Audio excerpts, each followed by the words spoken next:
Welcome back to the Regulate Nervous System podcast. My name is Jen Byer, and this is part two of shifts I would make if my nervous system was dysregulated or if I felt like I needed to create some capacity within my nervous system to be able to handle more stress. I did one of these episodes just a few weeks ago, and it was a huge hit. And I just feel like these are the things that I'm telling my clients on a regular basis. I realize everyone's not local and can come and see me for one-on-one sessions, but I can give you things that you can implement in your daily life that can start to move that needle towards living a little bit more regulated. I will never stop talking about this conversation because it has been so instrumental in my own life. I just think that it's so incredibly valuable. And so, number one is just releasing this idea that you're going to flip the switch and be regulated, that there's going to be one more thing that you're going to add to your routine or some device or tool that's just going to change everything for you.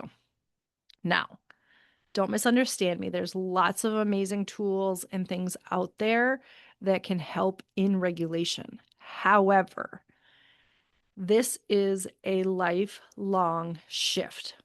These micro shifts that I'm teaching and have been teaching on this podcast, it has to be a lifelong thought process that you're going to learn to slow down and live a little bit softer and stop trying to just apply band-aids to a nervous system that's severely dysregulated.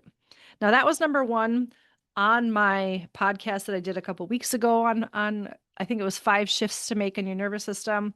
It's still number one. It is number one. That is when my clients grasp this concept that this isn't just, well, I just want to be better. I just want to be better, right? Well, of course, we all want to be better, but that franticness, that urgency that you think that one modality or tool or thought process or podcast is going to change your whole life just by listening to it or applying whatever tool is going to be life changing. It's just the wrong mentality to live regulated because it's a regular check-in. It's a regular applying the tools. And I'll get into that a little bit deeper as I go along, but I think that mindset shift is so important.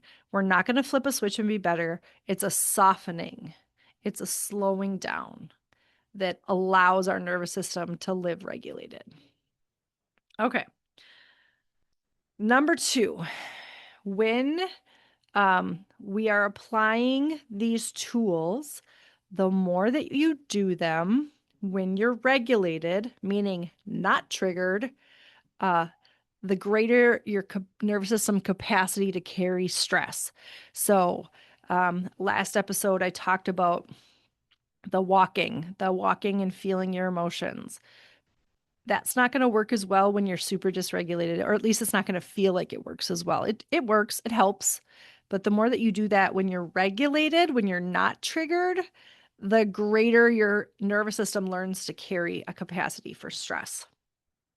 Now, when you are triggered, because we all get triggered, I just had an event just the other day where I was very triggered. I had to pray through it, I had to walk through it, and I've still been wrestling a little bit with the Lord. But here's the thing. I don't let it control my life anymore. I don't ruminate on it 24/7. I take it to the Lord immediately and say, okay, Lord, what's actually happening in this situation? Like Ephesians 6 tells us that we don't war against flesh and blood. So if we have conflict in our life with another person, with an event, with whatever it is here on earth, like we actually don't war against flesh and blood, right? So I always just make space to say, Jesus, what's actually happening in this situation? And what I find is every single time it's something in me that the Lord just wants to work on. Now, don't misunderstand me. That doesn't mean that the problem is always me 100%, because obviously it takes two people to have a disagreement or tension or whatever it is. However, If that wasn't an insecurity or a place in my heart that the Lord wanted to work on, it wouldn't have landed, right? So if I have an insecurity or something that I'm struggling with, and somebody else in my life has a conflict that like kind of plucks that insecurity or whatever you want to call it, I know that the Lord's calling me to work on that area of my life, right? But in those situations, it's really important to allow your body to stop and take it to the Lord.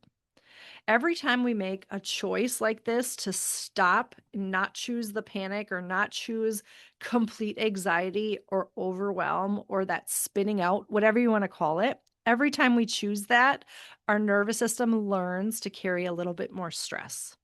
It learns that every bump in the road doesn't have to lead to total dysregulation and panic or anxiety or whatever you want to call it. Okay. So when we are able to just stop and react and check in with the Lord, it's actually sending safety signals to your brain. Now, this can be really hard to do if you are really triggered, right? But that's why we practice a lot of these things when we're not triggered, when we are regulated or more regulated if we're living in a chronic state of dysregulation. But that allows our body to start implementing some of these things ahead of time. Okay. Every time we learn safety, like our nervous system learns safety through experiences. So this is really crucial to continuing to apply this. So every time you choose to just breathe through, allow that emotion and feel it versus partner with it and panic.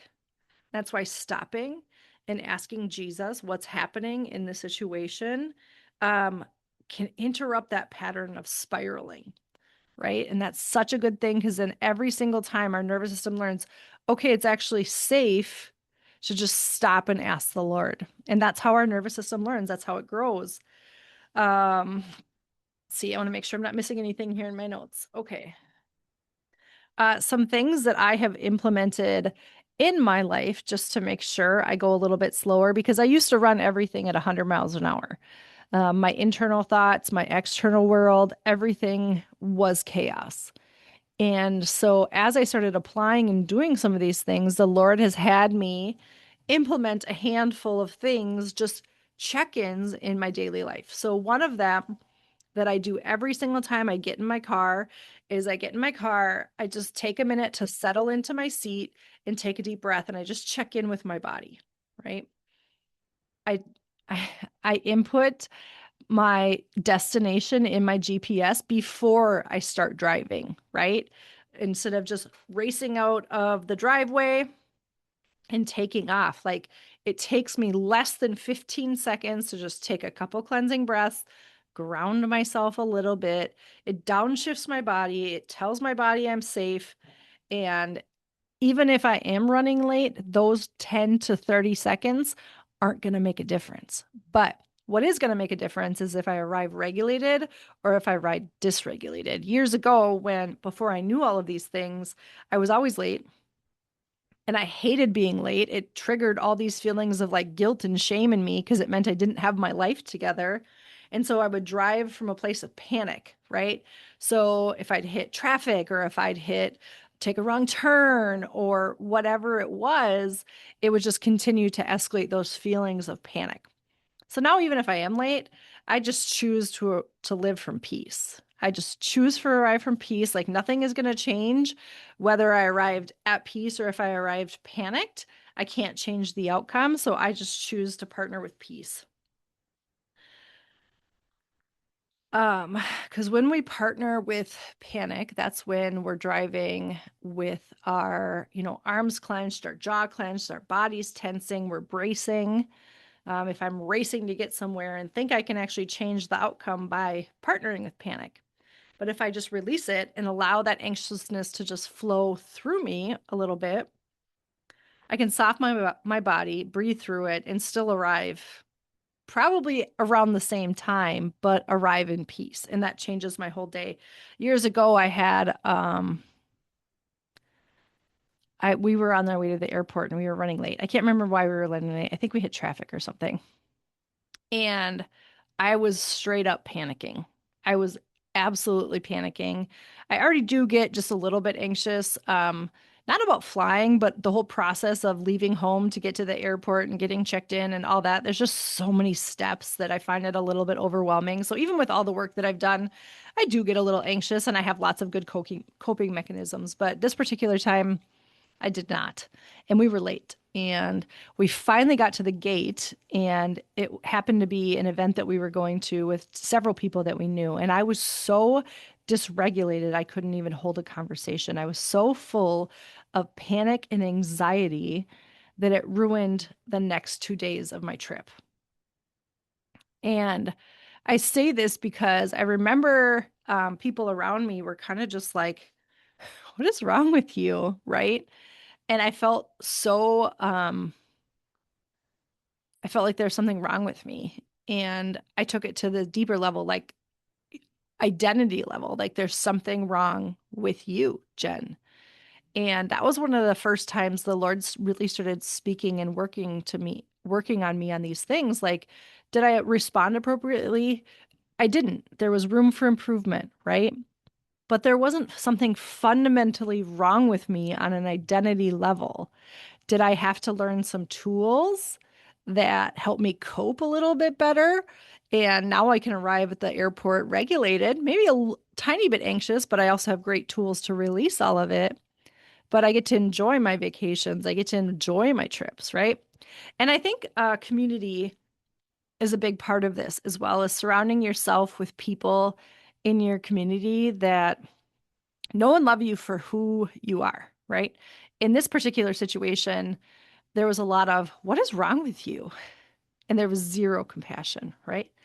And I don't blame any of those people. Like, clearly, they weren't equipped to deal with what I was dealing with. And at this time, to be fair, like my anxiety was probably at a lifetime high. I just felt like I had so much pressure on me from every direction. I was struggling with Lyme's disease back then, and had a huge business that I was running, and it was so much. And I've learned a ton since then. But if you've been following me for a while, you also know that I just went through a season where I lost both of my parents.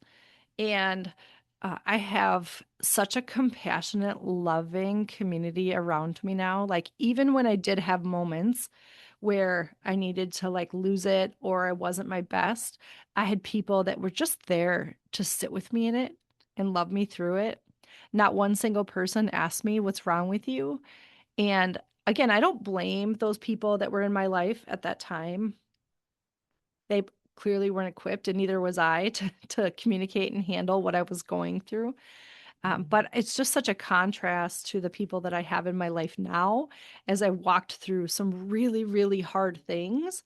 And I had people that would just be willing to just be with me in my pain instead of trying to fix it or take it or tell me there's something wrong with me or apply a tool or whatever it is.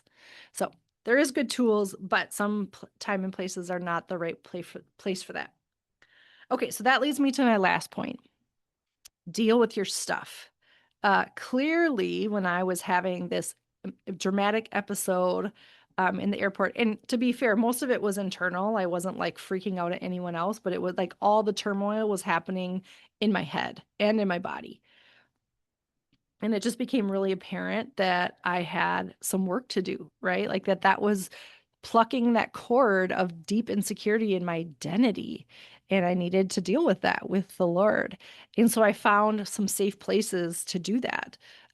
Where it's come up for me again recently is just in my relationship with my mom. Like, my mom passed coming up on 2 years, and quite frankly, I was treated very differently than my siblings, and that became apparent not only in the months that she was passing, but also um, in how things were left in the estate and how things were done afterwards. Like, just very, very different standards.